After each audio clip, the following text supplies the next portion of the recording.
isang tahanan, puno ng tawanan. Tuwing linggo'y sama-sama ang buong angkan. Sa bahay ni Lola, laging may handa. Pagmamahalang siyang pangunahing sangkap. Mga batang masayang naglalaro sa bakuran, taguan at tindahan ang kanilang libangan. Maluwang ang bahay, puno ng halakhakan, at bawat hapag ay may masarap na pagkain. Sa bawat yakap at bawat ngiti, isang pamilyang buo ang makikita. Sa piling ni Lola, dama ang pagmamahalan na tila walang katapusan. Si Lola ang ugat ng kanilang pamilya,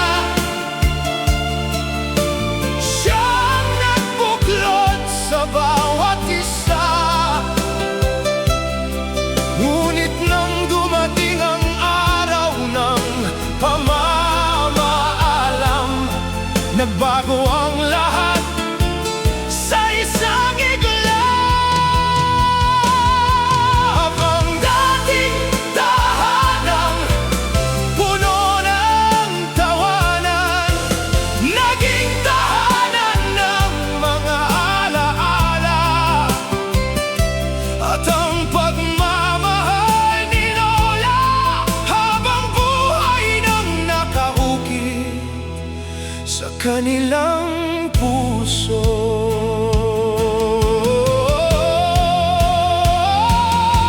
Kay saya ng Pasko noong si Lola'y kapiling pa, punong-puno ng tawanan ang bawat sandali nila. Sama-samang nagbubukas ng mga regalong inihanda, habang ang pagmamahala ng tunay na pinakamahalagang handog. Ang bawat awit ng Pasko ay may kasamang ngiti. Ang bawat yakap ay punong-puno ng pag-ibig. Hanggang ngayon sa puso nila'y hindi malilimutan ang pinakamagandang Pasko noong si Lola'y kapiling pa.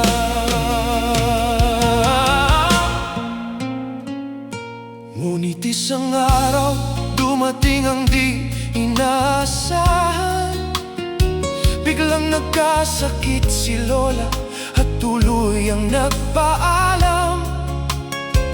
Tahimik ang tahanang dati puno ng sigawan, at ang bawat sulok ay may bakas ng kalungkutan. Lumipas ang mga taon at nagbago ang panahon. Nagkaroon ng kanya-kanyang landas ang bawat isa.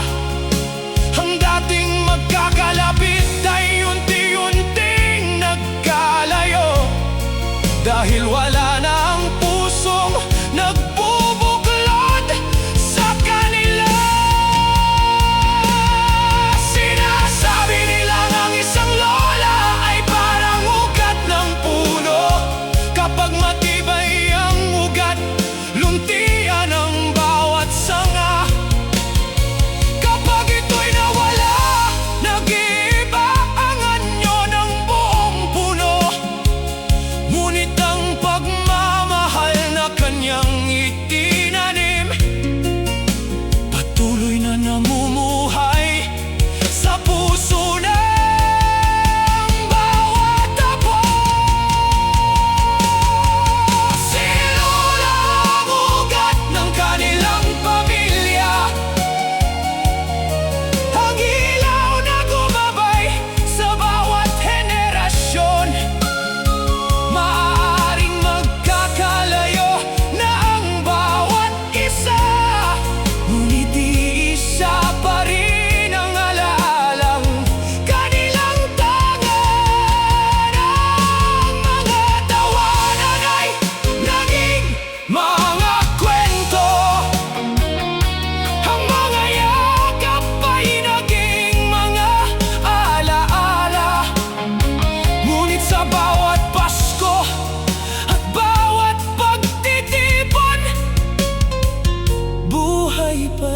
ng pagmamahal ni Lola.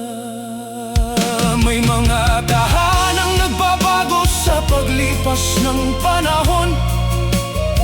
May mga batang lumalaki at bumubuo ng sariling mundo. Ngunit ang pag-ibig ng isang mapagmahal na lola ay hindi kailanman kumukupas, sapagkat ang mga alaalang iniwan niya, ang mga tawanan, mga yakap at mga panalangin ay mananatiling buhay sa puso ng kanyang pamilya.